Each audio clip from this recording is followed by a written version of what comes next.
Hey guys, mister Mistaker is here. मैंने Brahmastra 0.25x की speed से देखी and I am damn sure इस वीडियो में जो आपको डिटेल्स बताऊंगा लिटरल उनको देखने के बाद आप अयान मुखर्जी और उनके वीएफएक्स टीम के फैन हो जाओगे। वीडियो स्टार्ट करने से पहले अगर आपने मेरी रिसेंट वीडियो अभी तक नहीं देखी है तो इस वीडियो को देखने के बाद वो वीडियो भी एक बार चेकआउट जरूर कर लेना। So without wasting any more time let get start. Movie के स्टार्टिंग सीन में हमें एक संघ दिखाया जाता है जो कि उस संघ को फोरशैडो कर रहा था जो अमृता शिवा के पास छोड़कर गई थी। और ये हम सबको पता है वो एक मायास्त्र था जिसमें ब्रह्मास्त्र का तीसरा पीस था एंड मेकर्स ने इसका हिंट हमें मूवी के स्टार्टिंग सीन में ही दे दिया था। 99% लोगों ने इस हिंट को मिस कर दिया था। नंबर 2, मोहन भार्गव के लैब में जो लाइटनिंग होती है वो सेम टू सेम लाइटनिंग होती है उनके बानरस्त्र की। और इस जगह पे साइंटिस्ट जब अपने पैर से टच करते हैं तो वहां पर एक एरो का निशान भी होता है। साइंटिस्ट ने इस एरो को यहाँ पर इसलिए बनाया है ताकि उसे पता रहे कि एग्जैक्ट इस लोकेशन पर टच करने से वो बॉक्स ओपन होगा जिसमें बानरस्त्र रखा हुआ है। वेल, ऐसी टेक्नोलॉजी हमने टोनी स्टार्क के लैब में भी देखी है और वो भी हमेशा आने वाली मुसीबत के लिए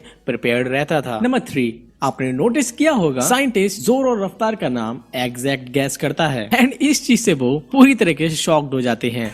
इससे क्या हो रहा है? उसके पास कोई और ताकत भी। इट मीन्स साइंटिस्ट के पास कोई और भी पावर थी जिससे वो अननोन पर्सन को आइडेंटिफाई कर लेता था। लेकिन वही दूसरी तरफ वो जुनून के नाम को गैस नहीं कर पाता। अब मुझे पता है कि आप सोच रहे होंगे कि जुनून को आखिरकार उसने आइडेंटिफाई क्यों नहीं कर पाया था। वेल, जुनून की पावर्स को देखें तो वो dark sorcery, telepathy, mind control और टेलीकिनेसिस का यूज करती है। तो यहाँ पर जुनून ने साइंटिस्ट के हेड को हिट किया था जिससे उसने साइंटिस्ट के माइंड को कंट्रोल कर लिया था एंड दैट्स व्हाई साइंटिस्ट उसको आइडेंटिफाई नहीं कर पाया था। फ्रेम बाय फ्रेम देखने से बहुत सारी चीजें मालूम पड़ती हैं और समझ भी आती हैं। नंबर 4, इस डिटेल को कलेक्ट करने में मुझे बहुत ही ज्यादा मेहनत लगी है तो इसके लिए वीडियो को लाइक जरूर करना। इस सीन में आप नोटिस करोगे यहाँ पर एक ईगल का टॉय है और शिवा के मेन रूम में एक टाइगर का टॉय है। वेल, इस चीज को अयान मुखर्जी ने बहुत ही ज्यादा क्लेवर तरीके से दिखाया है। ये दोनों टॉयज एक्चुअल में फोरशैडो कर रहे हैं अस्त्र को। मूवी के स्टार्टिंग सीन में जब अस्त्रों के बारे में बताया जाता है उनमें से एक ईगल अस्त्र और एक टाइगर अस्त्र भी होता है। इन टॉयज का यहाँ पर हमें दिखाना अयान मुखर्जी हमें पहले हिंट दे रहे हैं आगे चल के हमें ये अस्त्र भी देखने को मिलेंगे। तो इस वाली डिटेल के लिए एक बार लाइक जरूर कर देना। नंबर 5, जब शिवा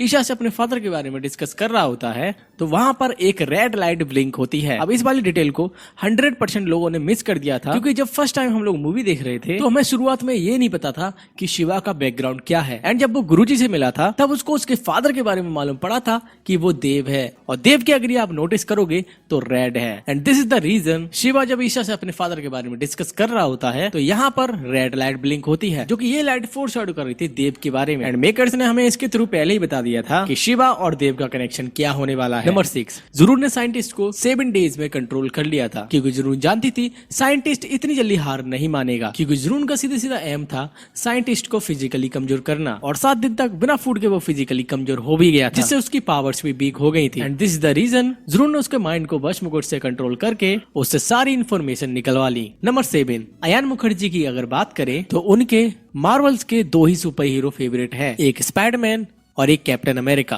और इन दोनों की रेफरेंसेस हमें मूवी में देखने को मिले थे जैसे स्पाइडरमैन का यहाँ और कैप्टन अमेरिका का यहाँ। अब इससे आप अंदाजा लगा ही सकते हो कि इन दोनों को वो कितना पसंद करते हैं। मार्वल से मुझे याद आया मेरा favourite super hero iron man था। खैर आयरन मैन तो अभी जिंदा नहीं है लेकिन प्रेजेंट टाइप का मेरा फेवरेट सुपर हीरो स्पाइडरमैन है। आप मुझे कमेंट करके बताओ आप कौन से मार्वल के सुपर हीरो को पसंद करते हैं। कोई बात नहीं, डीसी वाले भी चलेंगे।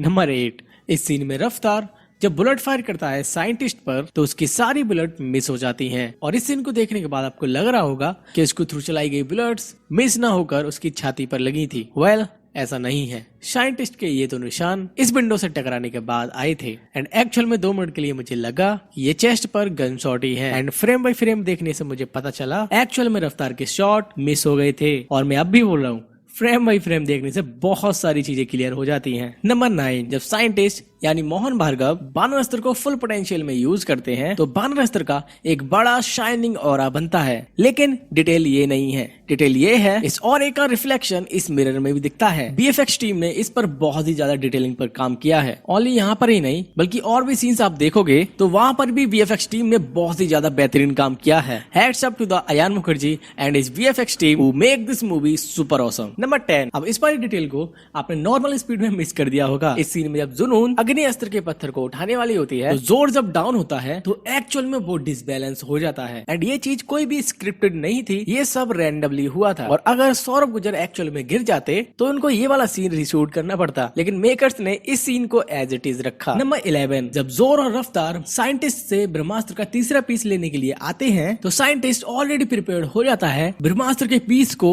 माया अस्त्र में रखने के लिए। एंड यहाँ आपको लगा होगा उसने अपना हाथ नाइफ या फिर पेन से काटा है, लेकिन सीन को जब आप ध्यान से देखोगे तो एक्चुअल में उसने अपना हाथ ब्रह्मास्त्र के पीस से ही कट किया था, क्योंकि उसके पास इतना टाइम नहीं था कि वो चीजों को सोचे। एंड इंस्टेंटली उसने अपना हाथ उसी पीस से कट कर लिया। नंबर 12, इस सीन में जोर जरूर रफ्तार से जब अनीश की फाइट होती है तो रफ्तार जो बुलेट फायर करता है तो वो अनीश के शोल्डर पे जाके लगी थी। अब इस सीन को स्लो मोशन में देखो।